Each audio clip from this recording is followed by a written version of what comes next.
What's up everyone? Thank you so much for tuning in. And if you are new, welcome to my channel. My name is Preeti and I am both a real estate broker and a mortgage broker for close to 20 years. For those following the real estate market, you very well see the Canadian housing bubble has kind of burst. And in an article published in the Financial Post, economist David Rosenberg said it's time for Canadians to brace themselves. With falling real estate values and the resulting negative wealth effect, where consumers spend less of their disposable income despite their income remaining unchanged, will result in a major recession in Canada. The article by Rosenberg comes alongside RBC's most recent report on the Canadian economy, which says that Canadians will have already lost $900 billion in wealth, and more is yet to come. Given that the Bank of Canada has said it will raise rates into recession if needed, and many are saying that the recession is coming sooner rather than later. It's important to understand what that recession is going to look like. So what I'm going to do today is go over Rosenberg's article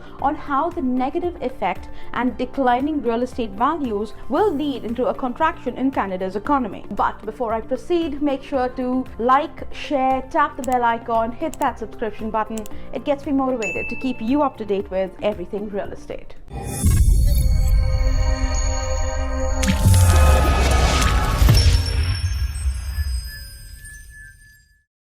Now let's get into Rosenberg's article, which starts by accepting the premise that Canada's real estate prices will fall by 30% from peak. Banks, which have also predicted a 30% drop in Canada's real estate prices by the time we hit rock bottom. The article then moves on to the wealth effect. People all over the world, including Canadians, spend more when they feel wealthier. Throughout the pandemic, spending was on a rise, and not just because the money was cheap, but it was also because house prices were on a rise, and Canadians felt richer. By the third quarter of last year, house prices were up by 14% year over year, and Canadian consumers have powered our GDP growth rate by an annualized 5.4% in the third quarter of last year. Now, with Bloomberg reporting that Canadians can't spend money fast enough, but Rosenberg argues that this is all over, and the same wealth effect that caused all the spending will now be reversing, pulling billions of dollars out of the economy. While the Bank of Canada rises interest rates by 350 basis points over the past year, is obviously going to pull a lot of money out of the economy vis-a-vis higher interest rate costs. Rosenberg says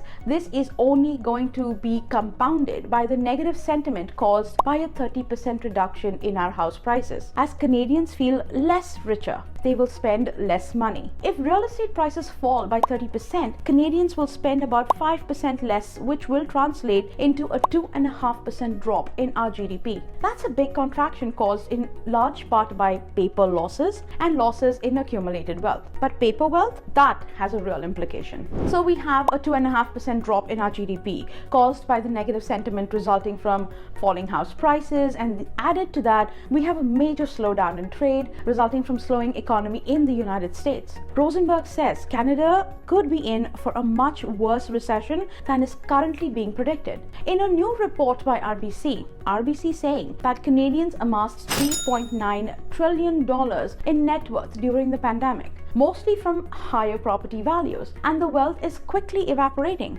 RBC also says that by the end of 2022, $1.1 trillion of that accumulated net worth will have evaporated due to falling house prices. And by the end of the real estate correction, by the time all of this is over, $1.6 trillion of that paper wealth will have been lost. Given that Bank of Canada's estimate said that for every $1 that Canadians lose in net worth, they will reduce their spending by 5.6%. This would lead to about $100 billion less being spent by Canadians. So between these two reports, the article by David Rosenberg and the report by the RBC, the common theme is that falling house prices has a real negative psychological effect on the economy, as Canadians see their paper wealth disappear. They spend less. So even though the gains may not have been only on paper, the effect of those gains being lost is real. The reduction in the perceived wealth on behalf of Canadian households will lead to a reduction in the voluntary spending. Now, I don't want you to mix this up with involuntary spending. There's a lot of that going on throughout the economy, as Canadians with adjustable rate mortgages will be paying more, people with line of credits, people who are looking to buy cars, all of them will be paying a higher interest cost than they were used to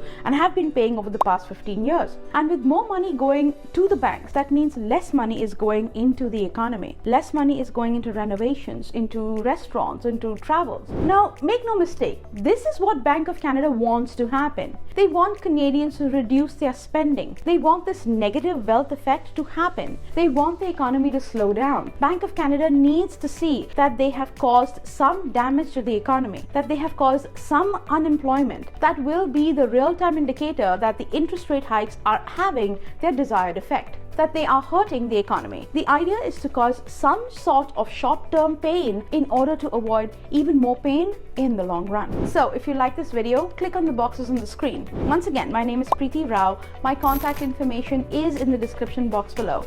Make sure to hit like, share, subscribe and the bell icon so you don't miss any future videos. Thank you so much for watching, and don't forget to call me because I hold the key that opens the door to your dream home.